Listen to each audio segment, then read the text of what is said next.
Waggoners Walk. Monday was Shirley Edwards' first day at the Herald.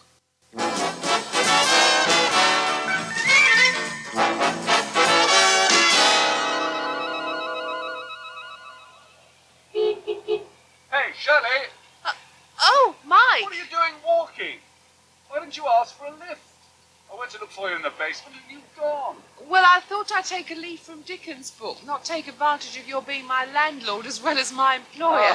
Oh, He's right. well, it's hardly the same thing in your case. We're friends first. Don't let's argue the point now. I'm parked on a double yellow line. Come on, hop in. Oh, all right. As it's my first day. That's it. Manage? Yes, thanks. Whew. I must say I didn't relish the thought of arriving on my own. Oh, I hadn't intended you to. No, I'll take you in and introduce you to Dickon. He's the advertising manager, the one I spoke to on the phone. Yes, your boss, in effect. Oh. You'll like him. They're a nice crowd altogether in accounts. There's about half a dozen people, he said. Yes, that's right. Yes, several part-timers like you. And Doug's pretty flexible about hours, so you should be able to work around your open university course. I can't thank you enough for getting me the job, Mike. Ah, I'll try not to let you down. Shirley, you'll do it standing on your pretty little head. Oh, I'm not... Well, I'm not too up on newspaper jargon. You'll pick that up in no time. And any problems, just pop upstairs to the first floor. Is that where your office is? Oh, with the whole editorial department. No, your section's on the ground floor, so it's accessible to customers. Oh, I see. They're dropping in and out all the time, are they, advertisers? Oh, when they're not, we start to worry. Do you know, when I thought about a clerical job, I had visions of being tucked away in a back room somewhere. Oh, well, it'd be a crime to hide you away when you look as good as you do today. Oh, thanks. It's a new suit, actually. Cliff and I went a bit mad on Saturday. Yes, you know, it's time I splashed out and bought Claire something. Well, it's amazing what it does for the morale. Yes. You know, I'm rather cheerful for a Monday morning. No? Yes, I think it's because I had rather a good weekend. Claire and I had a little time to ourselves for a change. It was very therapeutic. Now, for once, I'm really looking forward to the editorial meeting.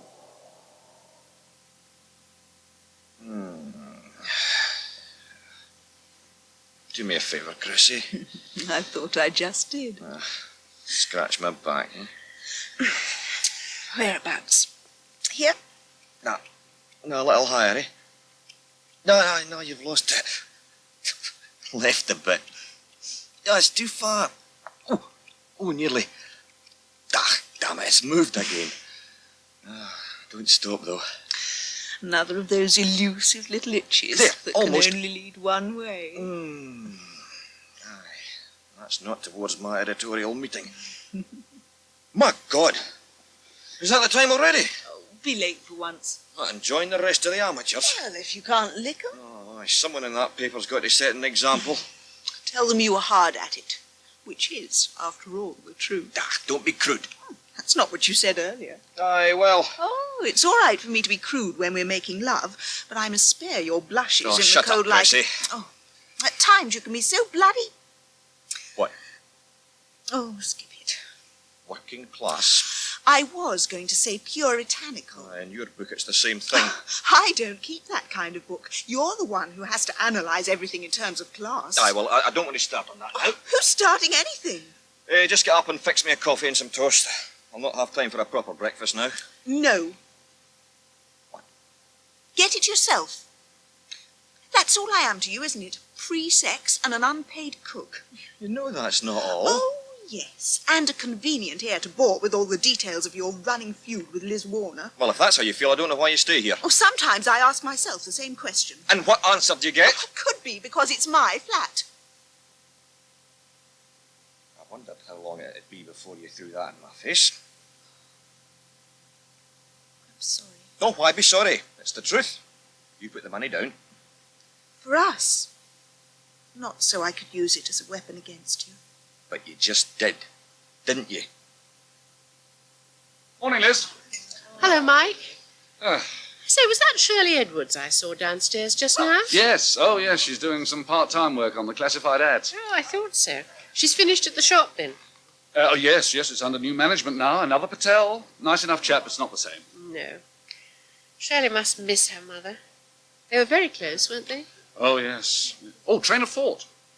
There's a lot more letters in this morning about your mother and daughter interview in last Friday's issue. Oh, still pro? Well, except for the usual couple of cranks, yeah. Diana Austin phoned me over the weekend. She said she was finding the series fascinating. Oh, that's high praise. Mm. Oh, I think we shall go on running it a while longer, yeah? Yeah, it's a question of ringing the changes. So, as I said to Diana, any ideas are welcome. Oh, well, the readers' letters may show up one or two possibilities. Who have you had so far? We've had a suffragette, an artist, a sportswoman, and then this one, the headmistress. And what have you got lined up for the coming week?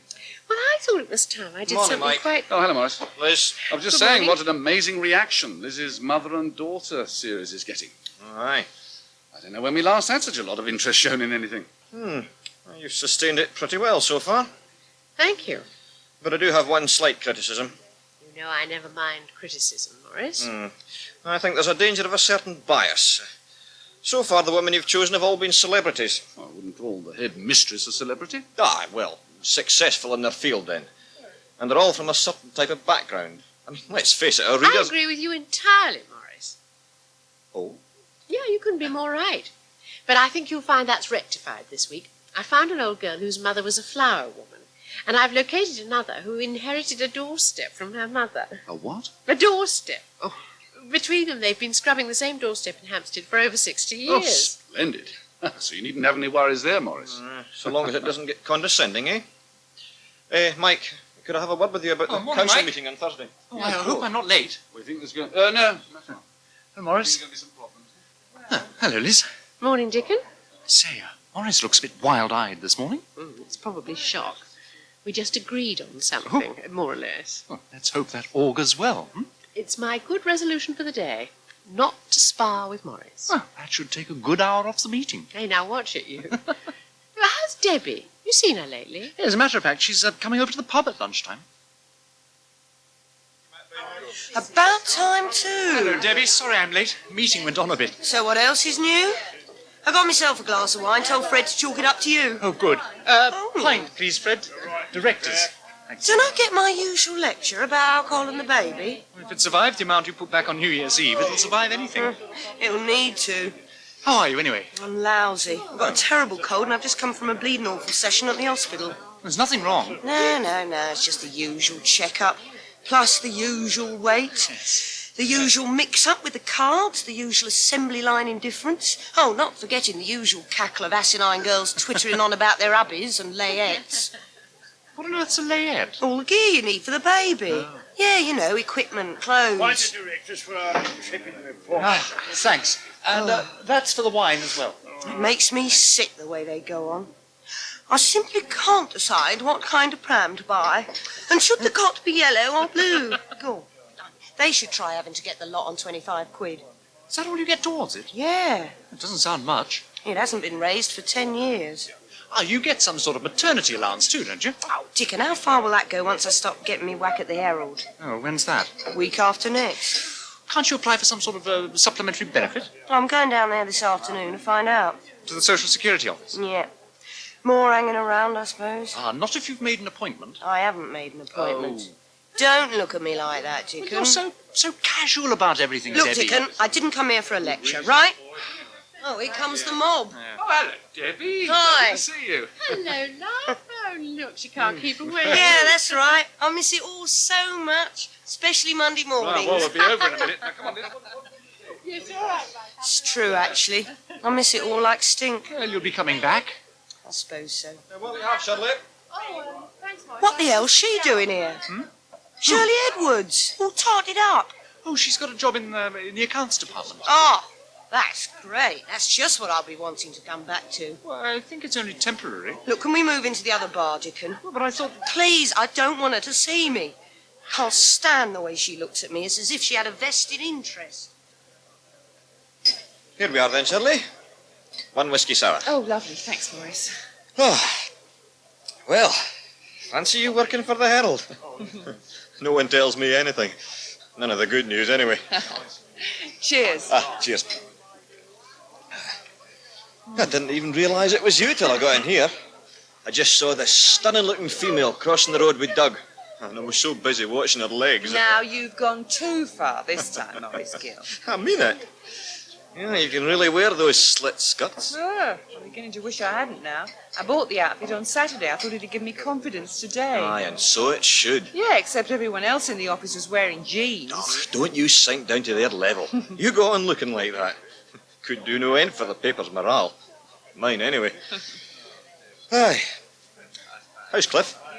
Oh, well, it's the first day for him, too. He's starting on a training opportunities course in carpentry. Oh, I'm right out of date. Yeah, he was up at the crack of dawn, trekking off to Enfield. I knew he'd given up teaching. Last time I saw him, he was behind the bar at the Waggoners. Yeah, well, he's still doing that evenings. Oh, a man of many parts, your Cliff. Too many. I just hope he'll settle at this. Apart from anything else, we'll be a few £1,000s richer if he does. What, in earning power, you mean? Well, hopefully. But mainly from my mother's estate. Oh. She hadn't made a will, you see, so it all went to George. And he says he intends to give us half, but only when Cliff knuckles down to something permanent. He does seem to have behaved a bit irresponsibly lately. One way and another. Well, it hasn't been an easy year. How's Cressida? Oh, fine. Things are still on between you and her, are they? I mean, I haven't put my foot in it, have I? No, we're still together.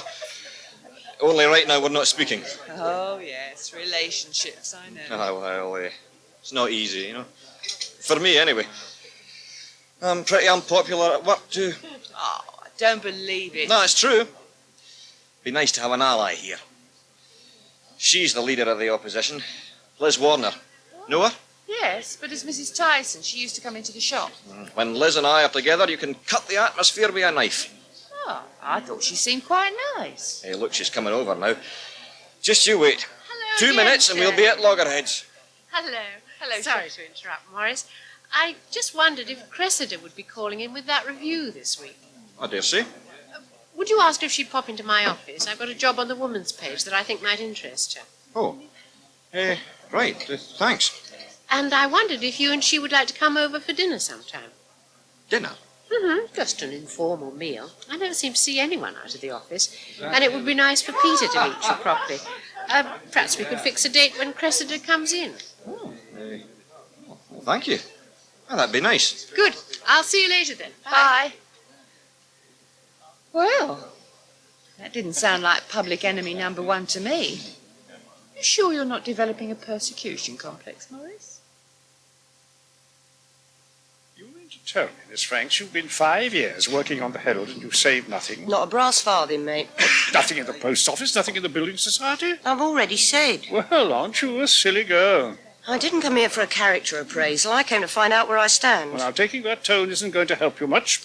So, as of the week after next, you'll have only your maternity allowance. Right. Of course, after the baby is born, you'll be entitled to claim child benefit. That's £4 a week, plus the extra £2.50 for one-parent families. That should see him through Eton.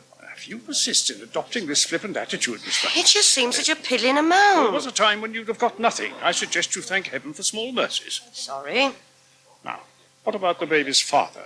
What about him? Is he willing to pay maintenance? He doesn't come into it. Of course he comes into it. Have you discussed it with him? No, and I don't intend to. Or perhaps you'd rather we approached him? Forget about him, will you? I have. Miss Franks, you may not be aware of the facts, but he has a legal duty to maintain his child. I don't look on it as his child. The law does. We can take steps to make him pay up. If he won't voluntarily, then we can take affiliation proceedings and acquire a court order. How can you? Pardon? If you don't know who he is. I hope you're going to be a sensible girl and tell us. Like you said, I'm not a sensible girl. Oh, look, Miss Franks, we must have his name for the sake of the baby. The information will be confidential, I assure you. Now, what you gain by keeping it from us? Nothing. But you have a lot to lose.